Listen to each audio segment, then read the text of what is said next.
Hello and welcome back to live coverage of the Ohio Valley MTG Invitational, hosted by Apex Gaming here in Caldwell, Ohio. I'm Todd Anderson, aka Tandy. I'm Ross Merriam, aka Ross Hunnits. Yeah, and we have 6 rounds of Swiss are done, finito, and now we're locked into our top 8 players. Ross, you want to give us the rundown on those 8 players and the decks they're playing? Yeah, let's run through the bracket real quick. We got our players sitting and ready to go.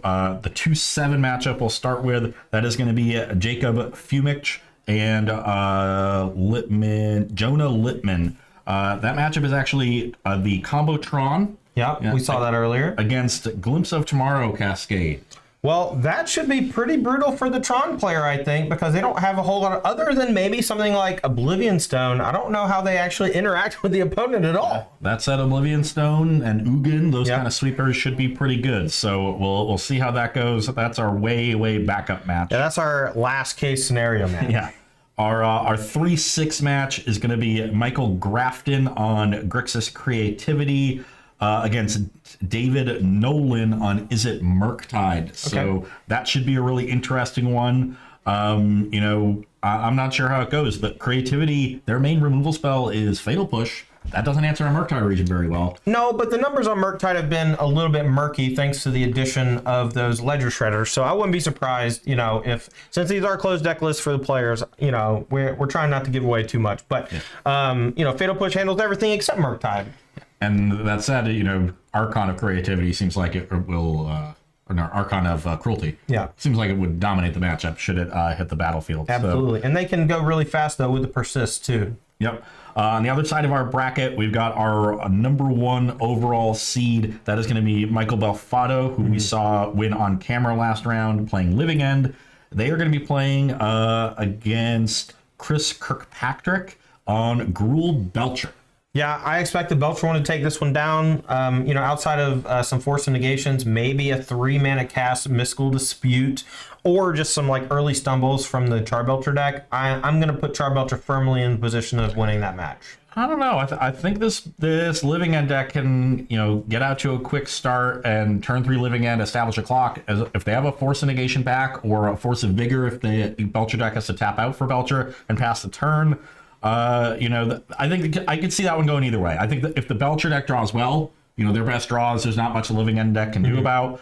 But it quickly turns the other way should the draws not fall for them. And then our final matchup, that's going to be the one we're bringing you first. That is going to be Jordan Farah, who we saw win round 1 with Burn, carried that to a 4-0 start into double draw in. They are going to be playing against Randy Eubing on Temur Rhinos, so it should be a really interesting one there. And there's 2 things I noticed about this top 8, Todd. What? 1, no copies of 4-color Omnath anywhere, even though it was the most represented deck. Yep. A lot of people... 0-11. Yeah, a lot in that top 16, but none make the cut to our elimination rounds. And the other thing I noticed, 8 different archetypes. That's gas. That means we're going to have a lot of diverse gameplay, a lot of diverse archetypes, so it should be a lot of fun to watch. We're going to be starting with the Burn matchup. The Burn versus... Burn versus Rhinos. Burn versus Temur Rhinos. And I honestly don't know who wins that one because the Temur Rhinos deck can come out explosive with a turn 3 Shardless Agent making 10 power. And that backed up with a little bit of interaction like a Bone Crusher Giant, maybe a Dead Gone, maybe a Force of Negation. Might be enough to steal the games. Yeah, I agree. It should be close. It's going to be really important for Eubing to have those Cascaders on 3 and apply pressure. They got to get the game over with. The other thing that's important, Farah, our Burn player, is the higher seed, so they're going to be on the play for game 1. Yeah. Not as much of an edge in our best of 5 format that we're doing for this top 8. Sure. I will say, though, post-sideboard, I think pretty heavily in favor of the Burn player because of one particular sideboard enchantment. Yeah, those Roiling Vortexes are going to be really, really good. So, yeah, I would say slight edge towards Burn because of that. And on the play for game 1. Yeah. Now, just to be clear, we are playing a best of 5 for the top 8. So we're going to have 2 games pre-sideboard, 3 games post-sideboard, and then we're going to have a conclusion once one person reaches 3 wins. So sit back, stay tuned. We'll be right to the matches in just a second whenever they're ready. I think they are ready. The judge is sitting there looking at us. They've been setting up. All right. So we're good to go. Hell yeah. All right. Well, we'll head down to the match, and we're going to watch Jordan Farah battle here against Randy Eubing. And looks like Randy, even though he's on the draw, starts with a lucky counter on a Gemstone Caverns. I guess we were wrong. Randy's on the play. All right, turn on Lava Spike. That's not a creature. Yeah, you definitely want to start on a creature when you're the burn player, but we saw him not start on a creature in the very first game of the tournament, and he managed to take that one down with ease. Yep. All right, first land for the turn is going to be one of those nice forests. And that, coupled with the Gemstone Caverns and the Lucky Counter, can allow him to play a Stomp here on just turn number 2, or turn number 1, excuse me.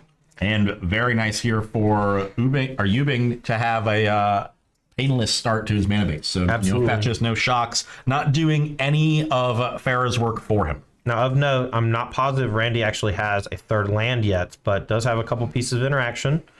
We'll see just what he wants to do with it. I know he's got a Force Negation hiding out in there as well.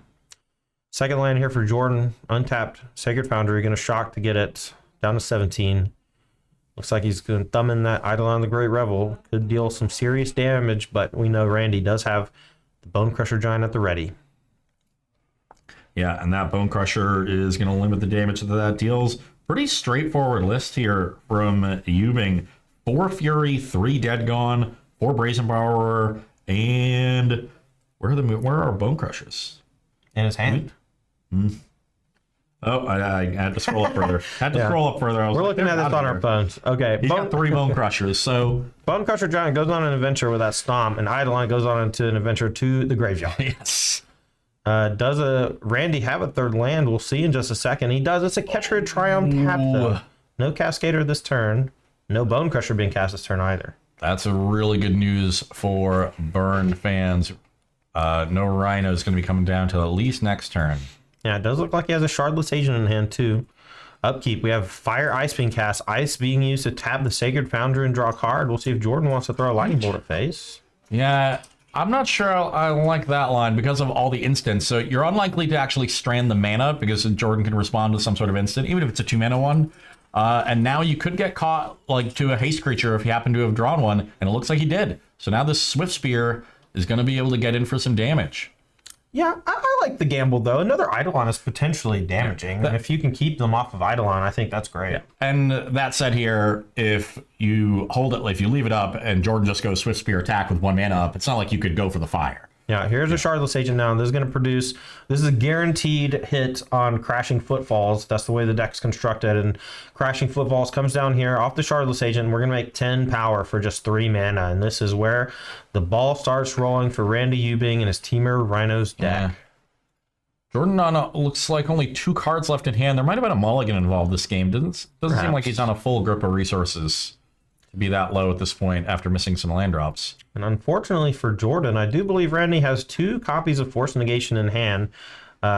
Can't cast both on this turn with pitching because one of the cards is red in Bone Crusher Giant. But over the next 2 turns, I think is going to create a pretty soft pillow for himself and not really going to be under much pressure. Yeah, looks like Randy's draw this game outside of that 1 tap land on for turn 3 or turn 2. Basically everything else went super smoothly. Didn't take any damage from his lands. Yeah. Had early interaction for creatures. Had the Cascader as soon as he got to 3 mana. Has the Force of Negations to back it up and make sure that the Rhinos are gonna take it down in time. So Force Negation tags the Lava Spike. That's going to protect Randy's life total quite a bit. Now untaps with 3 mana, including 2 blue, thanks to the luck counter on Gemstone Caverns. That's going to give him the ability to hard cast Force to protect his life total even more. 2 Rhinos crashing in, coming in for 8 damage. Yeah. And with Jordan at just 17, that represents almost half his life total. Yeah, but not exactly half, which is important. So the Rhinos coming in for 2 turns isn't going to be lethal, except they will be with the Stomp. So that's true. Even if Jordan tried to get aggressive with his life total, oh wow, are we? I think we're just going for damage prevent because this looks like a bolt to face, and a Force Negation is going to stop it anyway. The 3 damage is going to get prevented here from the prowess, and so only 5 damage coming through. And now it looks like Jordan's going to be at a somewhat healthy looking 12, but with 10 power on the table and a Bone Crusher Giant in hand, it's looking to end the game next turn. Yeah, so not even buying himself any more time. You being at 11, so no chance of him dying this turn. There's no chance of him dying even next turn. The best Jordan could do would be Boros Charm, Lava Spike, and that's only 10. Yeah. And I think it's a Searing Blaze is the last card in his hand. So All right. this one should be over pretty soon. Boros Charm deals 4, putting webbing down to 7, and an attack for 10, and a Bone Crusher Giant is going to take game 1 in favor of Randy here in game 1 of our top 8. And if you're Randy Ubing, you got to feel really good about getting the game when you're on the draw. Yeah, very important. But I mean, that's the strength of Gemstone Caverns. It essentially took the play away because even though you're on the draw, you still get that land drop, right? And you get the free card from the draw. Yeah, he was able to interact one extra time on those first couple turns because of the Gemstone Caverns. Lucky. And maybe things play out differently if you're under too much pressure early, especially if that Eidolon sticks around. Yeah. I want to take a second to shout out our sponsors. Ross, go ahead and take a look at their sideboards and let me know when you have a plan ready for me. I just want to say shout out to G Fuel Energy Formula. Thanks for sponsoring us. Wings, etc. Grill and Pub. Great food, great price, and a good time. Make sure to go check out Wings, etc. Me and Ross ate there last night. It was quite good. Good time, good fun, good people. Last but not least, Luxury Playstyle. You can check out luxuryplaystyle.com. They make custom tokens that are made of precious metals. If you want to flex on your friends in style when you're playing Commander, they got cool things like treasure tokens, various other tokens that are all made of those metals, and you can check them out at luxuryplaystyle.com. Okay, so looking at Randy Ubing's sideboard, I see an Endurance, 2 Force of Vigor, 3 Mystical Dispute, 1 Chandra Awakened Inferno, 1 Thrun the Last Troll, 1 Obstinate Baloth, 2 Blood Moon, 2 Subtlety, 1 Magus of the Moon, and 1 Beseiju Who Endures. Honestly, really just the Obstinate Baloth that I'm looking at. All right. Well, I actually forgot. We're playing 2 games pre-sideboard here, so we're going to look over the sideboards after game number 2 when we have the capability to bring those cards in. That's my fault. I misled Ross into doing a bunch of research here too quickly, but That's okay. I like doing research. that's fair. Looks like Randy's going to be taking a mulligan here down to 6. Jordan seems like he is keeping his hand. But we're going to be underway here for game number 2 in just a moment. Welcome to that Gemstone Caverns. Yeah. He's got 2 of them. It's a good one. Whenever I first started playing Temur Rhinos last year when it got printed in Modern Horizons 2, it was like one of those cards where it just completely changed the texture of the game when you started in your opening hand. And when you're on the draw with a deck that can't really play too many, 1 and 2 mana cost things, thanks to the Cascade restriction, something like Gemstone Caverns can be invaluable. Yeah, when you're able to have the, Dead Gone and then the Fire he right has at it. time instead of a turn behind, really makes a difference. Well, it looks like he has Gemstone Caverns, a pretty stellar hand too. Looks like he has multiple pieces of interaction with Dead Gone and Fire Ice. Now it just needs the Cascader. Yeah, might even have Violent Outburst too. I think this is going to be a clean one for Randy as long as Jordan doesn't have too explosive of a draw. Now, with that said, Jordan could absolutely just have, 7 burn spells that he plays over the course of the first 4 turns, and the removal from Randy actually just ends up doing nothing. So if that's the sequence that Jordan has, he could definitely take this game, but from what I can see in the Temur Rhinos opener, this one looks like Randy is going to be advantaged. Yeah, I see Fire Ice, I see Dead Gone, I see Crashing Footfalls, I see Misty Rainforest, I see Violent Outburst, and we see the Gemstone Caverns. Now, one bottleneck might be mana sources. Other than Gemstone Caverns, I don't know that there's that many other lands, maybe an island. Yeah, look, it looks like he needs to find the 3rd land. So that's the key here. As long as Ubin can find that 3rd land, he's going to have another excellent draw. All right, Jordan here, going to start off with a land. Fetch land, Arid Mesa. Probably going to go get Sacred Foundry. Might get a mountain, depending on what his hand is. And the Gemstone Caverns from Randy coming in here just means that he can cast Dead Gone on turn 1, and that's pretty brutal. That makes sure Swift Spear and Goblin Guy just don't do anything. Yep, and those are the plays that you want on turn 1 when, it's very difficult to not play into the burn spell because it's always going to be there. Right. Now, with that said, there's a chance we did mulligan, and we did have to pitch with Gemstone Caverns, so there's only 5 cards chilling. There's a chance that Dead Gone actually got put back on the bottom with that nice curve of Fire Ice into... Looks like it. Yeah, the Violent Outburst, but that looks like what's going to happen here. Fury's the Fury. pickup. Yeah, so now Ice here on turn 1. I know it looks like it's turn 2 because he has 2 mana, but this is turn 1. Ice your land on my turn 1 is pretty powerful stuff. Or Ice or Swifty. Yeah, I like tapping the land though. That means no Eidolon can come down this turn. No Rolling Vortex can come down this turn. A huge deal. This Gemstone Caverns. Oh, this is pre-sideboard. Excuse me. But nonetheless, Yeah. powerful stuff. No lightning bolt there for Farah, so the mana does get wasted. There's a force negation. Yeah, Fury, Force Negation, Violent Outburst. I'm curious if he has land number 3 or not. Lava Spike you. It's going to be another attack for 2. 3 damage from the lightning. Lava Spike. That's going to put Randy down to 14, I believe. Yeah, and really needs a third land here. The way he played this game, he's like taking some extra damage to try to make sure he gets to these Rhinos on 3, which I don't fault him for, and I think he might have missed. Maybe. I feel like that card on the end of his hand is a land, but I just can't see it. Okay, yeah. Oh, found a mountain. Okay. And once again has, good mana without taking any damage from his lands. Yeah, I mean, there's a reason why it's 402. Not only is his deck powerful, proactive, and interactive, but at the same time, he's drawn like this. Yeah. A deadly combination. With Violent Outburst as the Cascader, we can ambush this Swift Spear. Yeah, I mean, Jordan might, smell a Violent Outburst, might not even go for the attack, might just go suspend Rift Bolt, play some burn spells, and hope for the best. Yeah, I could definitely see that here. See if Jordan sniffs it out. All right, that's the suspended Rift Bolt. And we'll see if Swiss Sphere wants to come in or not. My gut says no. Yeah, he's thinking about it. It's definitely on his mind. All right, we're going to get life totals updated for here in just a second, but right now I believe Randy Eubing is at 14 life, and Jordan should be around 17 from the Fetch Shock on 1. Yeah, I believe that Sunbay Canyon was just played this turn, has yet to be tapped for any sort of mana. So, yeah, looks like the Swift Spear did not come in, so this is an end-step outburst for 2 4/4 Rhinos with trample. See how quickly they can find it. This is always the worst part of playing Cascade decks. Yeah, I mean, like normally the mechanic for Cascade, you're supposed to have more than just like one hit in your whole 60 card deck, or 80 card deck rather sometimes. But in this instance, we just have the Crashing Footfalls.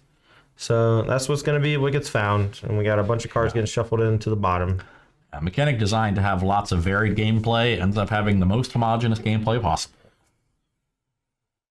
No one could have seen it coming. That's all I know. No one could have suspected. Nothing we could have done. All right. Well, here comes 2 Rhinos in EOT. Randy's going to untap. And that was just turn 2, chat. I just want to make sure that everyone understands that the Gemstone Caverns accelerated this game by a full turn. Randy, even though he drew our mulligan and then also pitched to Gemstone Caverns, is extremely far ahead. 2 4/4s with trample on the table, force negation in hand, maybe some more creature removal in hand as well. There's a Lightning Helix, a Skewer the Critics, and a 4th land in Farah's hand. So that's 9. That could get Randy to 5, but there is a force negation as well. Yeah, it is going to take multiple attacks to get there, though, especially through a potential block from a Monastery Swiss Sphere. Well, that's where the Sunbay Canyon could end up being awkward. If Farah goes for the Lightning Helix, which presumably is fine because Helix will gain you 3 life, and it gets forced, now you're suddenly at 8. Is at 9 right now. We got to update those life totals after that 8-point attack with the 2 Rhinos. So, yeah, it's tricky here. These have been 2 excellent draws for Team of Rhinos. Absolutely.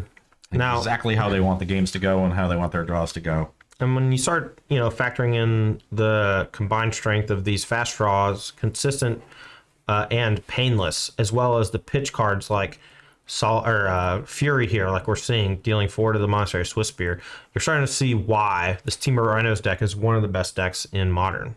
Yeah, Fury, pitching Fury seems great there, and you're not really that scared of other creatures because you've got the initiative, leaves up the mana to hardcast the force. And yeah, Jordan realizes that he needs to get things going. He needs to empty his hand and start using these canyons, so has to really go for the Helix here. And I think with Jordan at 8, yeah, this is a great force target. Yeah, absolutely. That 3 life could just buy him an extra turn in the face of those Rhinos attacking. So heads up play from Randy with a nice counter spell.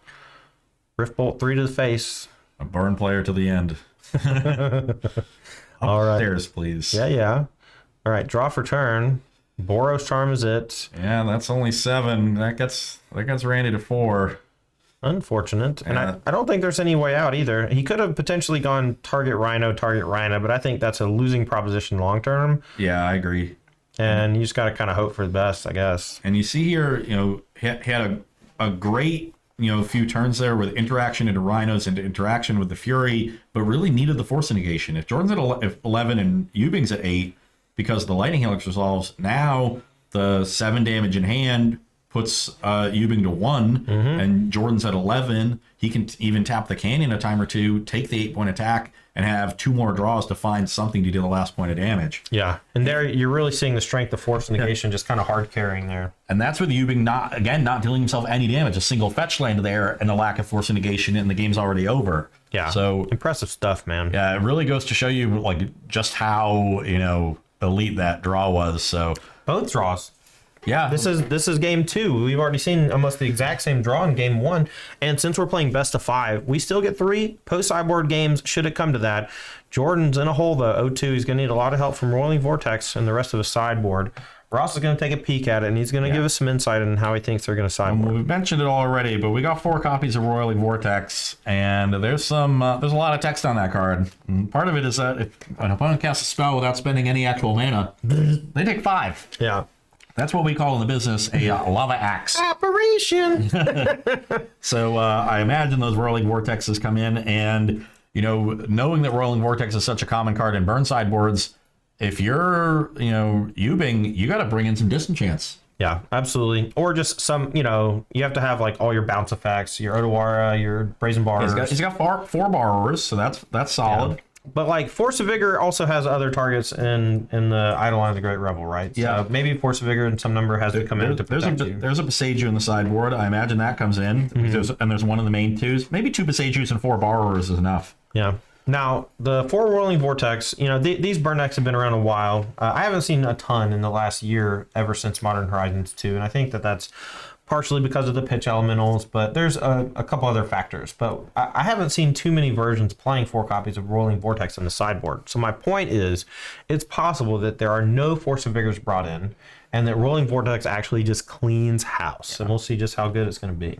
I think personally the burn's been suppressed recently, mainly due to Luris, and we haven't seen people pick it back up since the Luris ban, and it's pretty well positioned at this point. And it's not necessarily like Luris is a lifelinker that a bunch of decks play. It's that Luris pushed everybody's curves down and made them play more cheap interaction, and that made them better against burn because they were able to stop the creatures early and turn the corner quickly. Yeah. And now the metagame is significantly slower. We're seeing a resurgence in big mana decks to fight 4-color Omnath, and burn has always been good against big mana. So I think it was a heady choice from Jordan to play burn this weekend, and it paid off for him big time.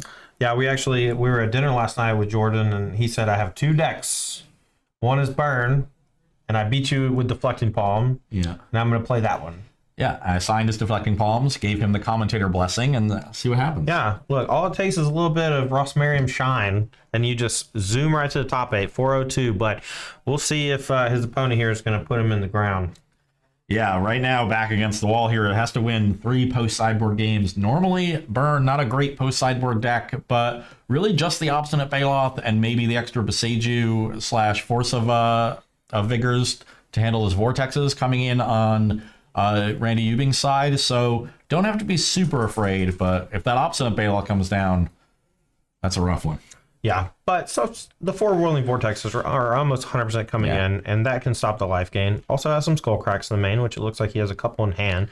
Very burn-heavy draw. I don't see a creature. Maybe that's good, though. Maybe that means he's not, vulnerable to the Fire Ices and Dead Gaunt's and Furies, and maybe that's enough to help him climb over that hill. Yeah, he is on the play, though, so how is Randy ever going to have mana on his turn, Oh, weird. Yeah. Attack. Wow.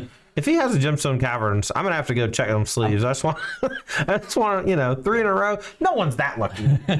No one's that lucky. I did see that it looked like Jordan's hand was 2 lands, 5 burn spells, and that is the optimal ratio. So that is a hand that I typically keep playing burn, and you just, hope to piece it together. Yep.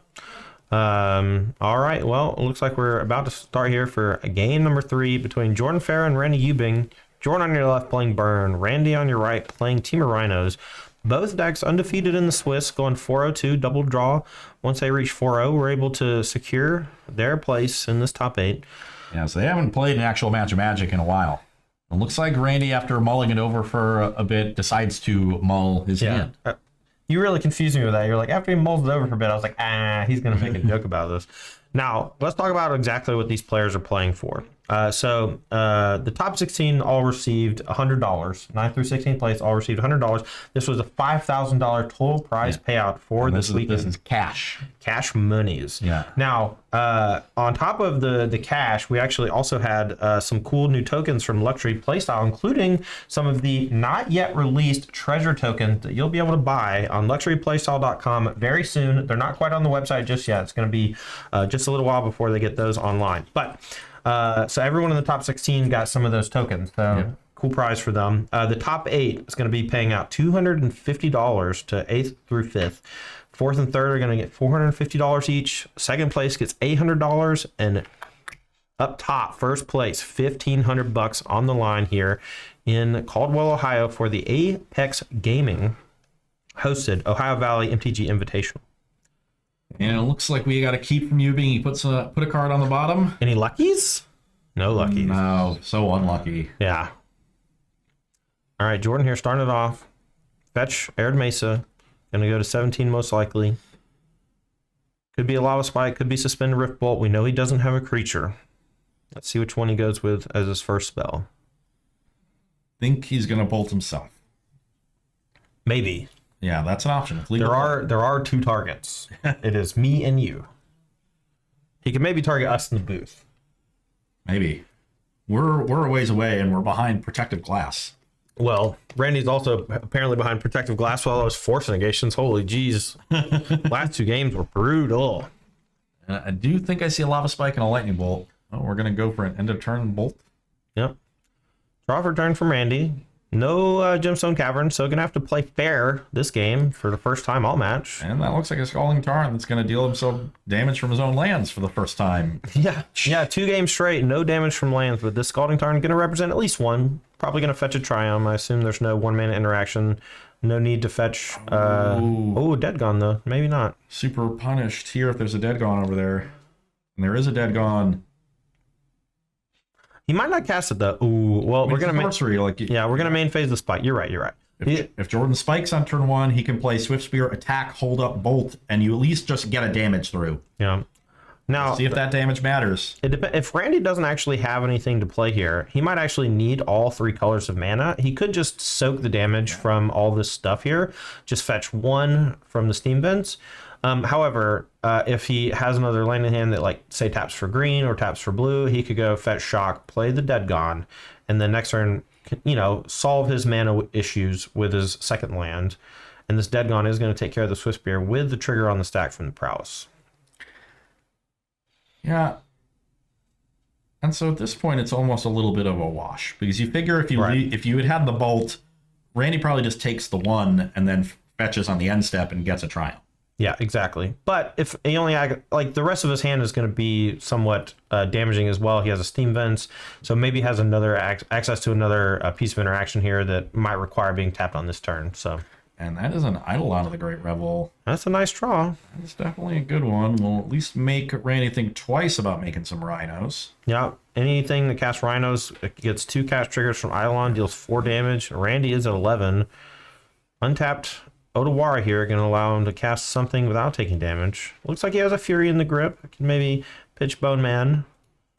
Yep, that's what happens. Since it has a converted mana cost of 5, even though you're paying 0 mana for it, still not taking damage from the Eidolon, so life total going to stay at 11. And then there's the Violent Outburst. Just a sick sequence of draws from Randy. Just all 3 games so far. Just perfect 1-drop, perfect 2-drop, perfect 3-drop. Just great. This time he had to make his land drops normally, and he took a damage for them. So a little bit worse here in game 3, but still might be good enough. He is at 11, so it looks like it needs to be 4 burn spells from Jordan. Yep. Can't be afraid to cast your spells either here. You're going to take some damage from these Sunbait Cannons and Fiery Islets, but you got to start throwing some damage at the face here. Is that an Obstinate Bailoff in hand too? Is that the one? I don't know. Randy, I don't think he has a force speed. We might have the Bailoff, which this Skullcrack, could have stopped, but I think Jordan has a bunch of Skewer the Critics in his hand. Has at least the 1, so he's going to go ahead and main phase it so he can put Randy down to 5. Yeah, Skullcrack in hand. if he draws a 1-mana burn spell, the game could be over and we could be having a game 4. But if he's unable to peel that 1-mana burn spell, or if Randy draws a green source, or if Randy draws a Force of Negation, this game and match is going to be over in favor of Randy Webbing and his Temur Rhinos deck. Now, if that green source is a Scalding Tarn, then he's going to have to go down to 2 up to 6, and then another burn spell will be fine. That's true. All right, let's see what the verdict is here. 2 Rhinos coming in. Now, if there's no defensive measure from Randy, this is also going to be a spot where Goblin Guide or Monastery Whisper is also lethal, but we do have some blockers with this Shardless Agent, so it's going to be the top card of the deck for Jordan. Yeah, this is what it comes down to, is Tournament. Do we know what the card in Jordan's hand is? Is it a 1-mana or it's a Skull Crack. It's a Skull Crack. He needs a 1-mana. He needs a Lava Spike or a Lightning Bolt. Mm-hmm. That's it. And we know 2 of those are gone, so 6 outs. Yep. 6 outs left in our deck. Can't be Rip Bolts. Can't be any 50 cards or so. It's a Sweater. Can't be Skewer the Critics. You're right. Can't be Rift Bolt. Three more then. So we got 9 outs. All right, let's see if he has it. And did draw the Scalding Tarn. Only 1 life different. Not a whole lot of 2 damage spells. Does he draw it? He found it. It's a Lava Spike. It's a Lava Spike. It's a Skull Crack. He takes game number 3. Steals it from Randy with that top deck.